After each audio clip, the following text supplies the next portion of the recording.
Okay, Assalamualaikum dan selamat pagi semua. Okay, so hari ni untuk topik yang ke-6, saya ditugaskan untuk memberi penerangan kepada anda semua tentang kepentingan protein dan pemantauan. Okay, jadi sebelum tu saya perkenalkan diri saya. Saya adalah JC Jiha, berasal daripada Pontian Johor, berumur 27 tahun, sudah berkahwin dan mempunyai seorang anak. Okay, so saya sharekan testimoni saya sebelum join PTS.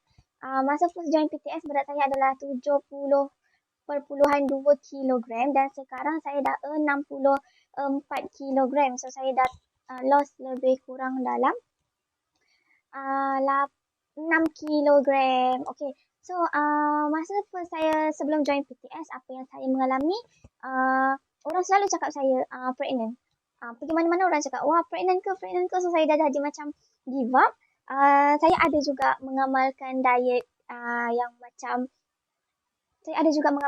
yang macam orang lain buat.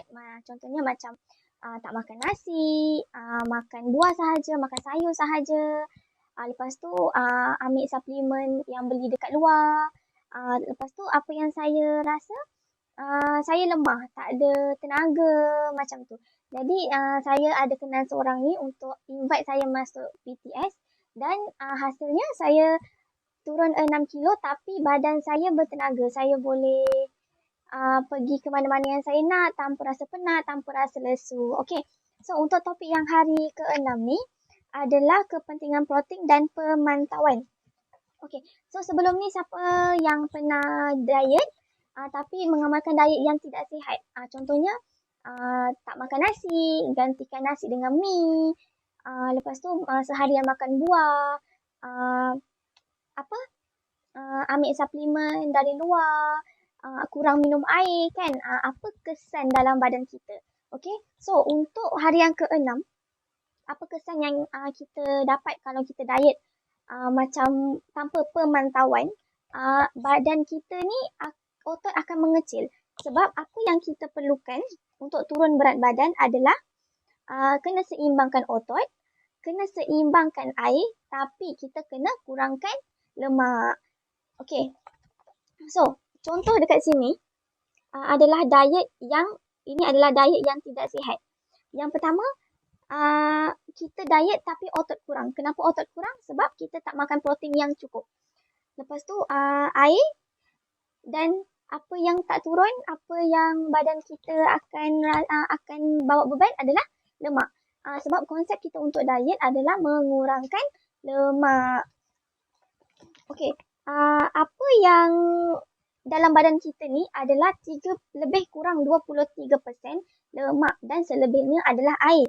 Jadi kita perlukan protein yang tinggi untuk kita kekalkan tahap otot kita. Jadi apa yang perlu kita makan untuk naikkan kita punya otot adalah protein dari segi protein dari air haiwan, iaitu ikan, dada ayam dan telur. Untuk masa sekarang kita cuba elakkan daging merah. Selain tu protein dari protein untuk tumbuhan macam soya, tahu dan tempe. Okey. Macam mana kita nak tahu pengambilan protein untuk badan kita? Okey, 60 kilogram berat badan kita bersamaan dengan 1 kilogram protein. Jadinya badan kita, untuk pengiraan tu badan kita perlukan 60 kilo darab 1 gram protein bersamaan dengan 60 gram protein yang diperlukan untuk badan kita. Okey. Selain tu, dari mana sumber protein yang boleh kita dapat?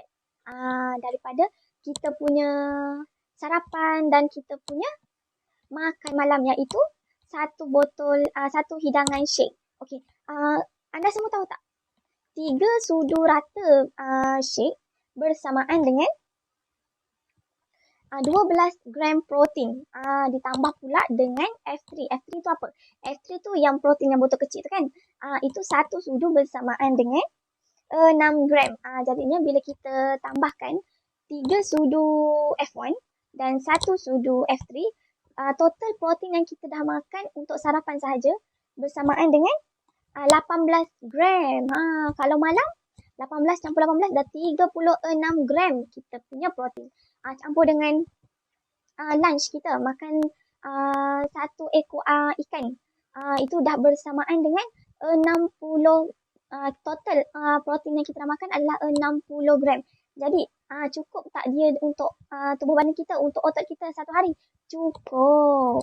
Okay? Jadi bila kita ada pemantauan yang macam tu, kita punya penurunan berat badan akan jadi cantik. Jadi kita tak penat, kita tak lesu semua. Okay? Apa kesan kalau kita turun berat badan tapi lemak kita maintain, otot kita menurun? Badan kita akan kekurangan nutrisi, kekurangan tenaga, imuniti kita menjadi lemah dan kehilangan jisim otot dan kadar metabolisme kita menurun. Okey, jadi kat sini kita mencapai berat ideal dengan cara yang lain. Kita masih kurangkan makan malam, tapi kita pastikan pemakanan kita betul. Macam mana betul? Iaitu yang membawa kesan pengekalan tenaga, meningkatkan sistem imuniti dan mencegah kehilangan jisim otot dan kadar metabolisme kita meningkat. Okey, so far itu sahaja untuk penerangan untuk topik hari ke-6.